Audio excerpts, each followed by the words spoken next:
अब बात करते हैं। देखिए, आज तारीख है 21st ऑफ जुलाई 2026।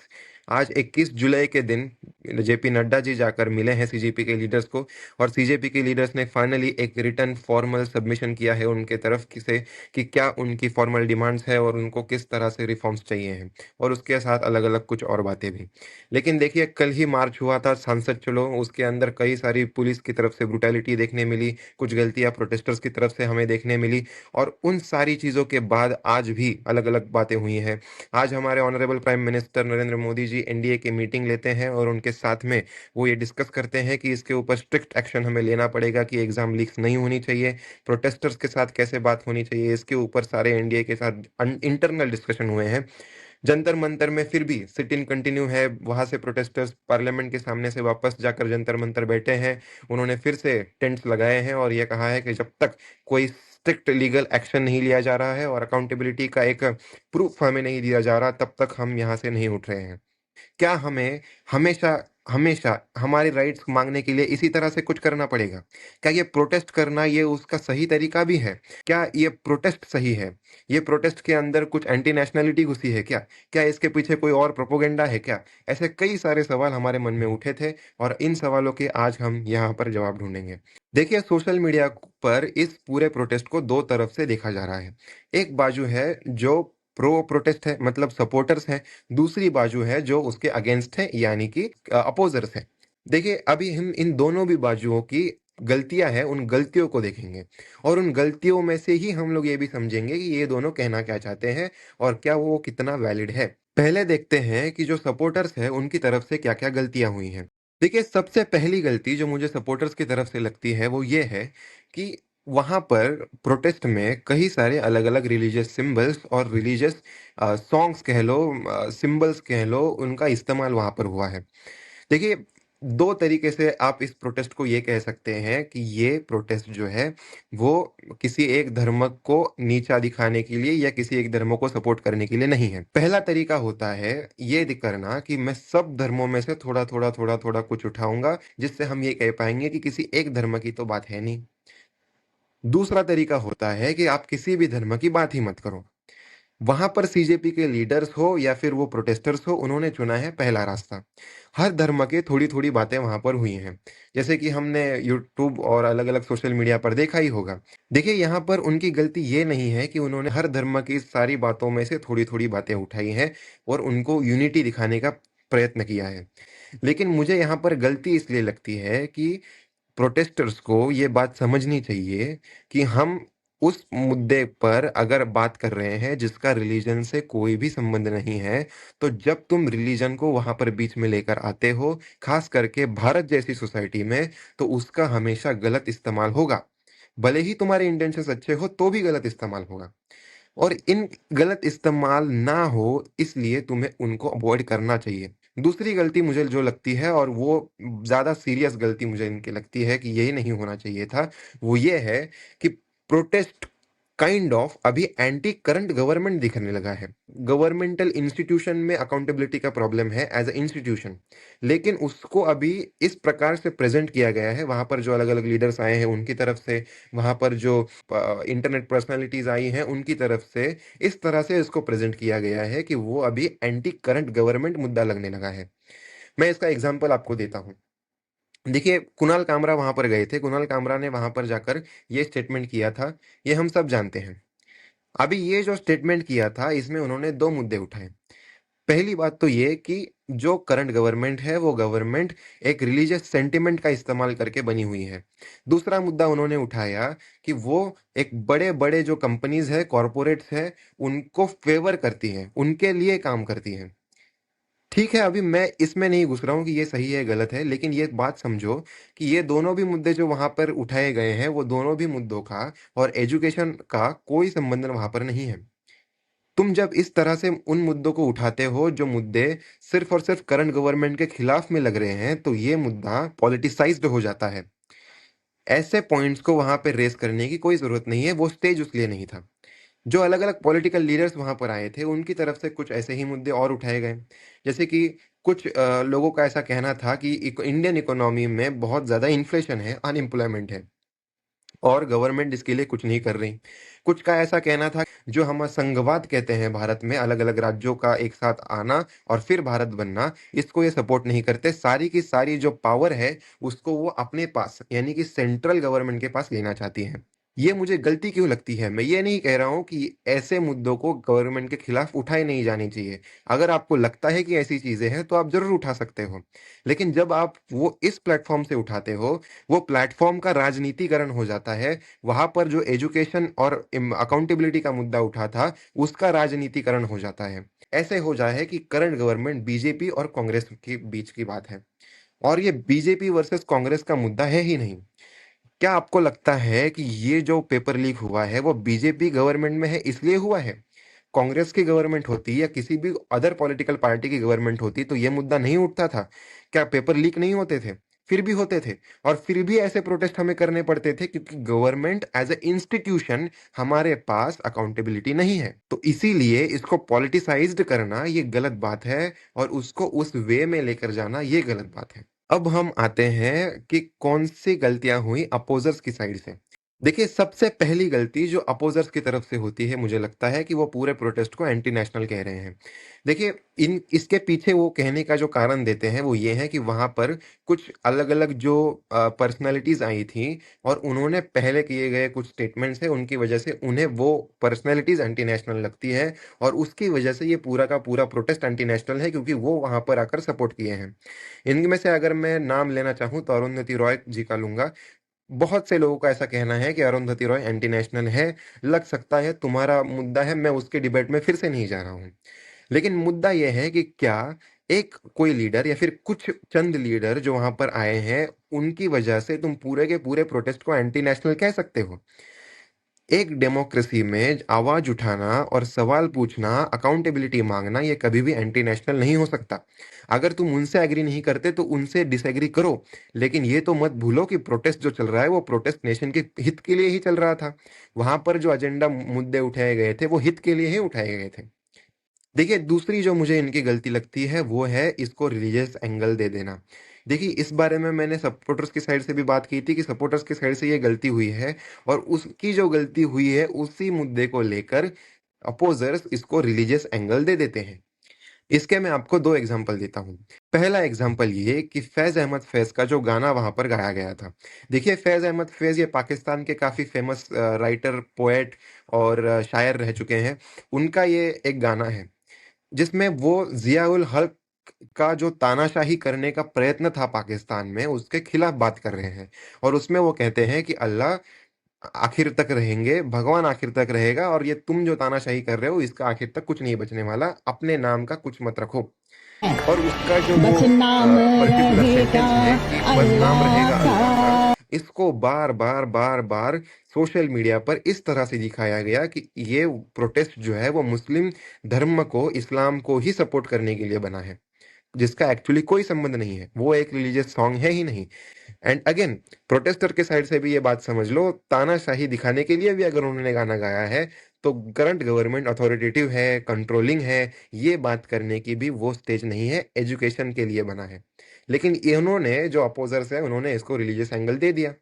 दूसरी बात मैं फिर से आपको बताना चाहूँगा, जो कुणाल कामरा का स्टेटमेंट था। फिर से आते हैं यही स्टेटमेंट के ऊपर। देखिए, यहाँ पर वो कहते हैं कि सीता के पति का नाम लेकर, अभी मुझे समझ में नहीं आता कि सीता के पति का नाम लेना ये कैसे श्री राम जी का अपमान हो गया। देखिए, भगवान श्री राम का अपमान अगर ये है, तो हम लोग कई सालों से सियावर रामचंद्र की जय जो कहते आए हैं, क्या वो भी अपमान था? देखो, धुरंधर 1 और 2 दोनों मिलाकर लगभग 8 घंटे की मूवी है। उसमें इतने 8 घंटे में जिनको थोड़ा-सा भी प्रोपेगेंडा नज़र नहीं आता है, उनको ऐसा लगता है कि सीता के पति ऐसा श्री राम जी को कहना, ये एंटी हिंदू प्रोपेगेंडा है। आय हाय हाय! मुझे बहुत मज़ा आया था ये सुनकर, कि इस तरह से कितने ईज़िली सोशल मीडिया पर एक छोटी-सी बात को टर्न करके एंगल दिया जाता है। वहाँ पर अगर मैं आपको कुछ प्रूफ़्स दिखाना चाहूँ, तो ये कुछ प्रूफ़्स हैं कि जो प्रूफ़्स हमें दिखाते हैं कि प्रोटेस्ट जो है, वो प्रोटेस्ट सिर्फ़ और सिर्फ़ किसी एक धर्म के लिए नहीं बना था। रादर ये प्रोटेस्ट है जिसमें हमें एक्चुअली धर्मों की यूनिटी बहुत दिनों के बाद दिखाई भी दे रही है। तीसरी गलती मुझे जो लगती है कि सोनम वांगचुक जी के ऊपर लगाए गए एलिगेशंस।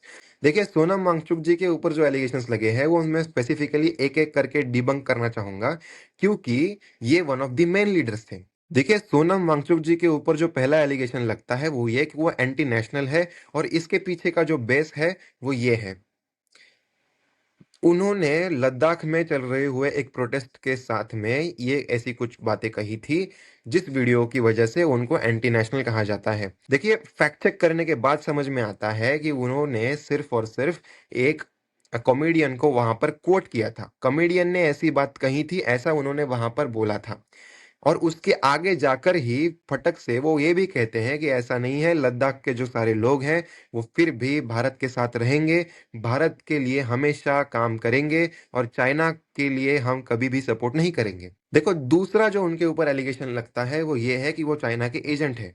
इसके पीछे का बेस ये था कि एफसीआरए के अंदर ये एलिगेशंस लगे थे कि इनको चाइना से फंडिंग आती है, और इसलिए वो एंटी नेशन काम करते हैं, और इसके लिए उनको पिछले साल जेल भी हुई थी, ये आप सब जानते हैं। लेकिन समझने की बात यह है कि जैसे ही सुप्रीम कोर्ट में ये केस जाने वाली थी, उसी वक्त में इनको रिलीज भी कर दिया गया, ये कहकर कि इनके खिलाफ हमारे पास सफिशिएंट एविडेंस नहीं है।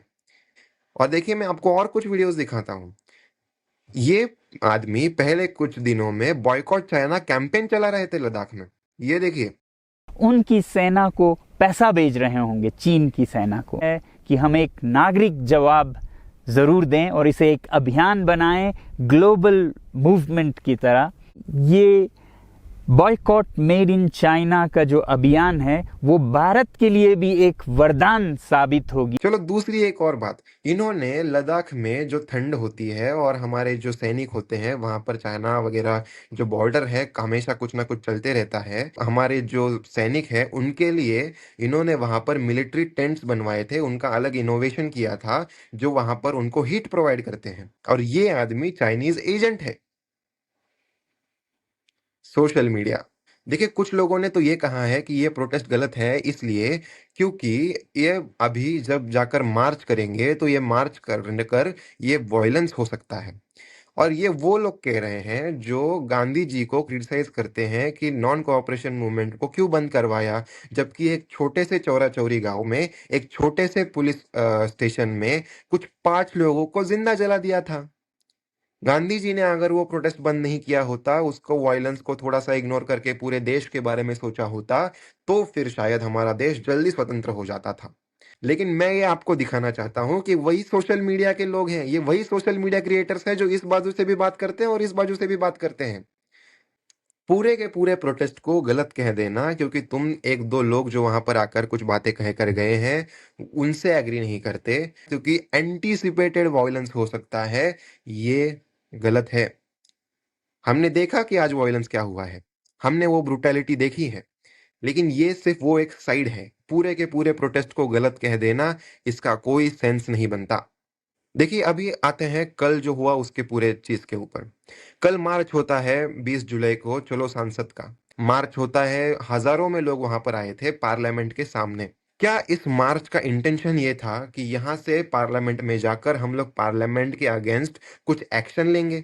बिल्कुल नहीं। पार्लियामेंट तक पहुंचकर नॉन वायलेंटली, पीसफुली हम हमारी बात रखेंगे, पार्लियामेंट के मेंबर्स को सामने आकर हमसे बात करनी पड़ेगी, ये इंटेंशन था कि पार्लियामेंट की तरफ मार्च करना है। अभी इसमें हुआ क्या, रियलिटी क्या हुई? देखिए, अब पहली बात तो यह है कि वो पार्लियामेंट है, किसी को भी इतने इजीली पार्लियामेंट के अंदर घुसने नहीं दिया जा सकता। चाहे वो प्रोटेस्ट हो, चाहे उसके मुद्दे अच्छे हो बुरे हो, मैटर नहीं करता, किसी को भी इतने इजीली पार्लियामेंट के अंदर नहीं घुसने दिया जा सकता, क्योंकि एक सिक्योरिटी होती है, एक प्रोसीजर होती है, एक सिस्टम होती है। तो उसको अंदर नहीं घुसने दिया, इससे तो मैं बिल्कुल एग्री करता हूँ।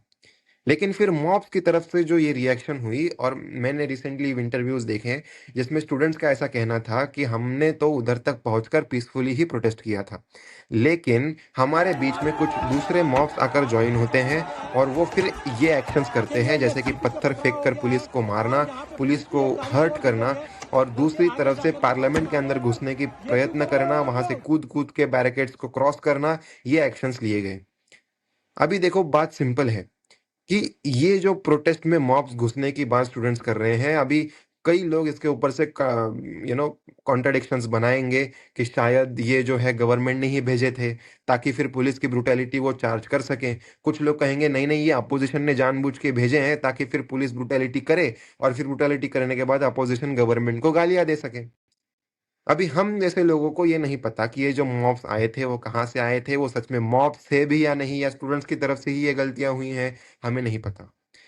ठीक है, तो हमें ये मुद्दे को समझना होगा कि जो हुआ वो गलत हुआ, वो चाहे किया किसी ने भी हो, लेकिन पार्लियामेंट की तरफ ऐसे घुसने का प्रयत्न करना ये गलत था।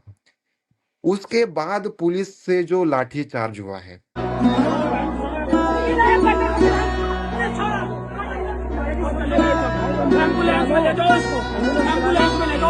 पुलिस वालों को दे दो, यूपीएससी की प्रिपरेशन करेंगे, अब मन नहीं कर रहा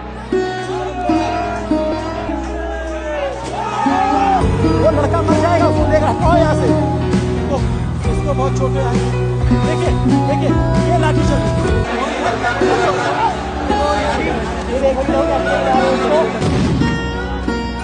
ओ भाई,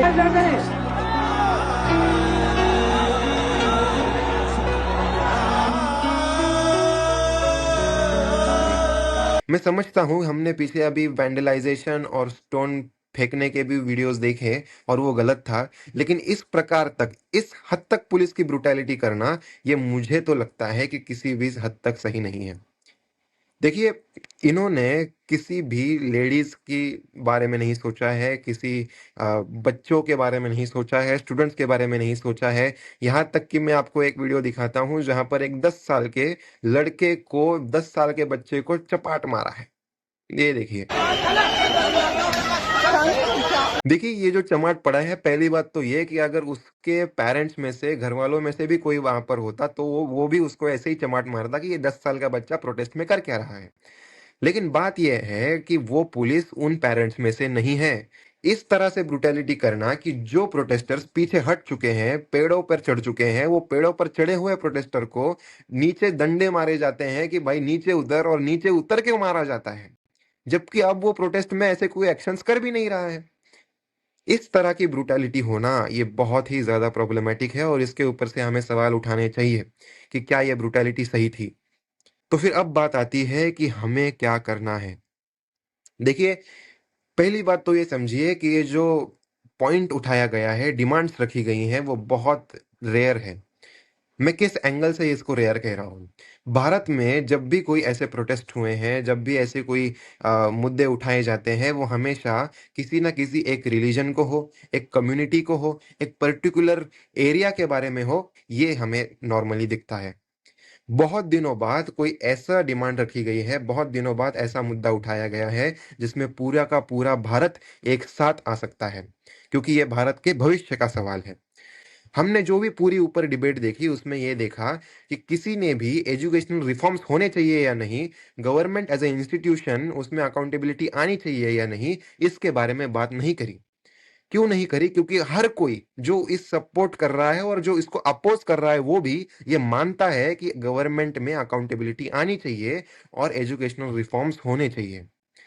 देखिए, ये जो बात है ना, ये बहुत रेयर है कि पूरा का पूरा इंडिया एक साथ इस पे एग्री कर रहा है। और इसीलिए यही समय है कि जिसमें हमें एक साथ आना पड़ेगा और एक साथ आकर इसके खिलाफ आवाज उठानी पड़ेगी, बाकी सारी की सारी डिस्ट्रैक्शंस को बाजू करके। हम नहीं रखेंगे रिलीजन का मुद्दा, हम नहीं उठाएंगे कि ये रिलीजन का मुद्दा है, उसका मुद्दा है, ना ही इन चीजों के ऊपर से हम डाइवर्ट होंगे, ना ही हम इसको करंट गवर्नमेंट, प्रीवियस गवर्नमेंट का एक मुद्दा बनने देंगे, क्योंकि वो नहीं है। हम किसी भी इस डिस्ट्रैक्शन के पीछे ना जाते हुए और इनसे इन्फ्लुएंस ना होते हुए इस मुद्दे को उठा सकते हैं। देखिए, एक बहुत सुंदर कोट है इंग्लिश में, जो मैं one of the my favourite quotes है कि democracy is superior virtue is that it calls upon ordinary main and women. जो हमारी डेमोक्रेसी है, उसका सबसे बड़ा गुण ये है कि वो हम जैसे सामान्य लोगों को आवाज देता है कि आपका काम है यहाँ पर। हम जैसे सामान्य लोगों को वो बुलाता है और तभी उसे डेमोक्रेसी कहा जाता है, तभी उसे लोकतंत्र कहा जाता है। और ये हमारा काम है कि हम इस लोकतंत्र को आगे लेकर जाएंगे। लोकतंत्र का मुद्दा उठाना है, उठाएंगे। जाइए सोशल मीडिया पर जाइए, जितने भी अलग अलग सोशल मीडियाज हैं, सब सोशल मीडिया पे गवर्नमेंट का कोई ना कोई हैंडल होता है, वहां पर जाकर उनको टैग करिए, उनको सवाल पूछिए, अपने व्हाट्सएप स्टेटस पे स्टेटस रखिए, अलग अलग इंस्टाग्राम स्टोरीज पे स्टोरीज रखिए, वहां पर भी गवर्नमेंट को टैग करिए। अलग अलग पूरे मीडिया पर ये ट्रेंडिंग पे आना चाहिए कि हमें एजुकेशनल रिफॉर्म्स चाहिए, हमें अकाउंटेबिलिटी चाहिए। और ये जो डर है ना अपने मन में कि क्या मैं ये सब करूंगा तो ये एंटी नेशनल हो जाएगा, क्या ये करना गलत है, बिल्कुल नहीं है। आपको नहीं पॉसिबल हो रहा ना प्रोटेस्ट में जाना, मुझे भी नहीं होता। हम जैसे सामान्य लोग, हर कोई उठ के वहां पर नहीं जा सकता और वहां पर बैठकर अपनी सामान्य जो जीवन हम जी रहे हैं उसको डिसमेंटल करके वहां पर जाकर बैठ नहीं सकते, पर हम ये कर सकते हैं। ये हमारे पास वो ताकत है जो पिछले कई सालों से कई पीढ़ियों के पास नहीं थी, हमारे पास आज है। प्रयत्न करते हैं, भारत को एक साथ लाएंगे, एक साथ रहेंगे और एक साथ डिमांड करेंगे जो मुद्दे मैटर करते हैं, बाकी सारी चीजों को बाजू में रखकर। इस वीडियो को जितना हो सके उतना शेयर करिए ताकि लोग अपने डिस्ट्रैक्शन से बाजू हटे और रियल मुद्दों पर बात करना शुरू करें। जय हिंद।